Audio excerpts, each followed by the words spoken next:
की जो हिंसा हुई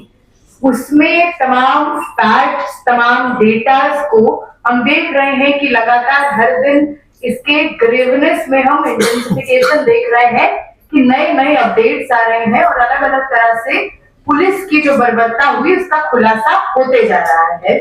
इसको मैं मुख्यतः 2 से 3 पार्ट्स में डिवाइड करके बताऊंगी। जिस तरह से पुलिस की बर्बरता हुई, सबसे पहला पार्ट होगा use of pellet guns, firearms, और जिससे severe physical assault, sexual assault की जो वारदातें हमारे सामने हैं। मुख्यतः इसमें 4 ऐसे लोगों से आइसा का डेलीगेशन मिल पाया, उनसे डायरेक्ट हमने बात की और उनके जो अकाउंट्स और टेस्टिमनी है उसके हवाले से हम बात कर रहे होंगे। शेख इरशाद मंसूरी, साहिल लोचक, प्रशांत कुमार सिंह और नूतन के अकाउंट्स के बेसिस पर यह पता चलता है कि खासकर पहले जो 3 नाम है उनको ग्रेव पेलेट इंजरीज आई, अस्पतालों में लोगों को भर्ती किया गया, सर्जरीज हुई जहां पे मेटेलिक पेलेट के जो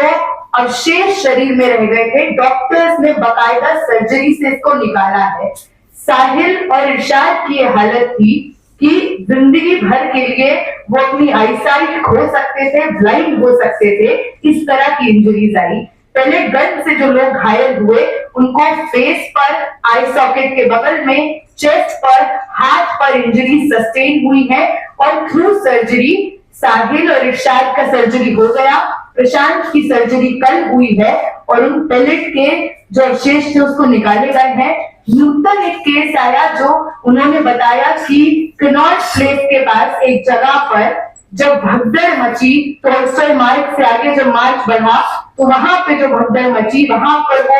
एक लायन का स्टैचू है, उसके पास वो झुकते हुए अपने दोस्तों के साथ खड़ी थी। वहां पर एक एलिवेटेड जगह पर उन पर गन शॉट फायर किया जाता है और उनके कान में इंजरी आती है, कान में 2 से 3 टाके पड़े हैं, ऑपरेशन हुआ है। तो इस तरह के हम पुलिस द्वारा वेपनरी, पुलिस द्वारा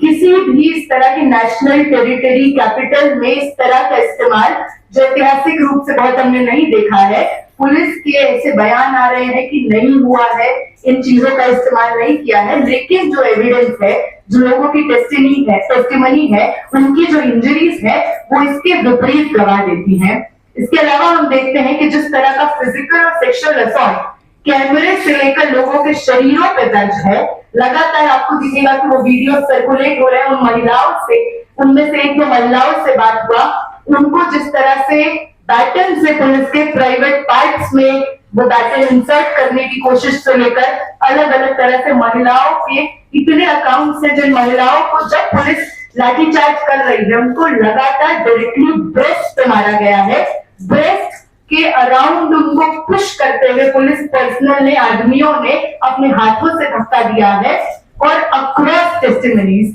जहां पर महिलाएं इंजर्ड हुई हैं, पुलिस के इस तरह के बिहेवियर का जो अकाउंट है वो कॉमन है। हाथ में चोट आई हो, सर में चोट आई हो, पैर में चोट आई हो, लेकिन पुलिस के कर्मचारियों ने महिलाओं को ब्लॉक करने से लेकर ब्रेस्ट पे हाथ लगाकर धक्के दिए हैं। ये टेस्टिमनी अक्रॉस 10 से 12 महिलाओं में कॉमन है। इसके साथ हम देखते हैं कि जिस तरह से टीयर गैस का इस्तेमाल जहां पर ये हिंट करने के लिए कि डिस्पर्स होइए, आसमान में फेंककर आप ये बोलते हैं कि लोग हट जाए, क्रैम्प्ड अप स्पेसेस में जहां 4000-5000 लोग इकट्ठा है, दोनों तरफ से बैरिकेडिंग कर लाठीचार्ज कर आपने टीयर गैस चलाए, लोगों को ब्रेथलेसनेस से लेकर आंख में जलन से लेकर अलग अलग समस्याएं हुई। और ये वो आंकड़े हैं जहां पर हॉस्पिटल्स में जिस तरह से पुलिस ने एक जवाबदेही से पल्ला झाड़ने का काम किया, अलग अलग तरह से जो इंजर्ड लोग वहां पे एडमिट होने पहुंचे, इलाज कराने पहुंचे, उनका दमन किया। ये वो आंकड़े हैं जो हमारी टीम ने जब बात किया लॉयर्स से, एक्टिविस्ट से, और जब आइसा का डेलीगेशन गया उससे ये आंकड़े निकले हैं। आरएमएल अस्पताल में 200 लोग भर्ती थे, एलएचएमसी में 100 लोग भर्ती थे, सफदरजंग अस्पताल में 50 लोग भर्ती थे। और इनके साथ साथ इस बात की पुष्टि हुई कि आरएएफ के जवान जब इन हॉस्पिटल्स में लोग ब्रूटली इंजर्ड जा रहे थे तो उनको भगाने का काम कर रहे थे, उनको मेडिकल एक्सेस ना मिले ये इंश्योर कर रहे थे। सबसे मिनिमम काम जो पुलिस का होना चाहिए, जिस चीज के लिए वर्दी है, वहां पे 0 एफआईआर की। 0 एफआईआर का जो मायना है कि जगह के बिना, कि हो सकता है आपकी जो कंप्लेन हो किसी और पुलिस स्टेशन में कायदे से दायर हो, लेकिन क्योंकि आपका मैटर इतना ग्रेव है, आप जिस भी जगह पे है, पुलिस को इमीडिएटली कॉग्निजेंस लेकर एफआईआर दर्ज करनी होगी। मेडिको लीगल सर्टिफिकेट एमएलसी बनवाना होगा। इन दोनों चीजों से प्रशासनिक अधिकारियों को बचाने के लिए इन दोनों चीजों को जुडिशियल लीगल रेमेडी के डिनायल में आरएएफ के और पुलिस के कर्मचारियों का नाम लिया गया है बड़ी संख्या द्वारा। कई सारे लोग, hundreds of people went back to their hometown, hundreds of them went to private clinic, private hospital, क्योंकि इन सरकारी अस्पतालों में कर्मचारी उनको घुसने नहीं दे रहे थे इलाज के लिए, कि पुलिस पे एक्शन होने की संभावना न बने, डेटा और लोगों के पास न पहुंचे। इसके साथ साथ सर्वेलेंस और पुलिस इंटिमिडेशन,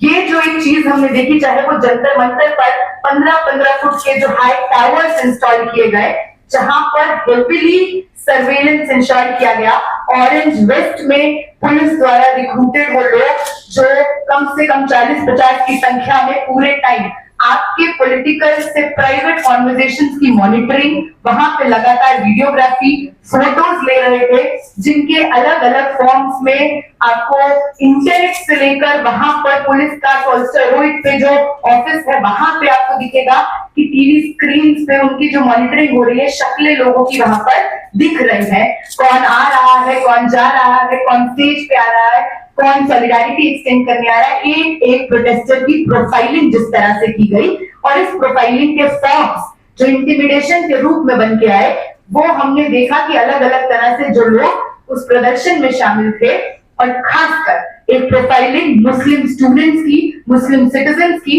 मुस्लिम एक्टिविस्ट की, जिस इंटेंसिव लेवल पे कैरी किया जाता है, वहां पर पहले दिन से इस आंदोलन में जिस तरह से मदद की भूमिका में जुनैद जी शामिल रहे, उन पर जिस तरह का दमन किया जाता है यूपी पुलिस द्वारा, उनके घर पे जाकर इंटिमिडेट करने से लेकर घर वालों को एक तरह से डिटेन कर लेना कि जब तक जुनैद वापस नहीं जाएंगे तब तक उनको छोड़ा नहीं जाएगा, और फिर उनको भी आने ना देना प्रोटेस्ट में। वहां से लेकर हम लोगों ने देखा कि जामिया से जो स्टूडेंट्स, ओखला के पास से जो स्टूडेंट्स जंतर मंतर पे आ रहे थे, उनको पुलिस डिटेन करती है। निजामुद्दीन के पास से एक दिन में 19 लोगों की गिरफ्तारी होती है। एक्टिविस्ट और अलग अलग लोगों से बात कर सीनियर पुलिस ऑफिसर का ये बयान है कि दिल्ली में उन लोगों ने 600 करीब स्टूडेंट्स को डिटेन किया था। अभी कोई एक्टिव डिटेंशन नहीं है, लेकिन 600 पीपल वर डिटेन, ये पुलिस के अधिकारी का बयान है। इसके साथ हम ये 3 बात स्पष्ट रूप से सरकार से पूछना चाहते हैं। सबसे पहली बात ये है कि ये करने का आदेश कहां से आया। जिस तरह से बर्बर पुलिस दमन, अलग अलग तरह से लाठियों, tear gas, pellet gun, gun shot, ये सारी चीजों का इस्तेमाल किया जाता है, ये आदेश कहां से आया? क्योंकि हम जानते हैं कि सारे दायरे मिनिस्ट्री ऑफ होम अफेयर्स के अंदर आते हैं। अमित शाह के आदेश पे अगर इस तरह की बर्बरता ढाई गई तो उनकी जवाबदेही सुनिश्चित करनी होगी। इसके साथ दूसरा सवाल, सिविल ड्रेस में वो लोग कौन थे जो पुलिस के बगल में खड़े होकर लाठियां बरसा रहे थे, लोगों को मार रहे थे, पीट रहे थे? हम देखते हैं कि अभी के कंटिन्यूएशन में, इसी प्रोटेस्ट के बीच में, भाजपा के नेशनल प्रेसिडेंट नितिन नवीन ये बात कहते हैं कि हमको जो जंतर मंतर पर प्रोटेस्ट कर रहे हैं वो वायरसेस हैं और हमसे भाजपा के कार्यकर्ता निपट लेंगे। क्या ये मायना था उनके निपटने का कि सिविल ड्रेस में आरएसएस के, बजरंग दल के, बीएसपी के, एडीजीपी के गुंडों को भेजा जाएगा? ये सवाल हमारा है। तीसरा सवाल हमारा ये है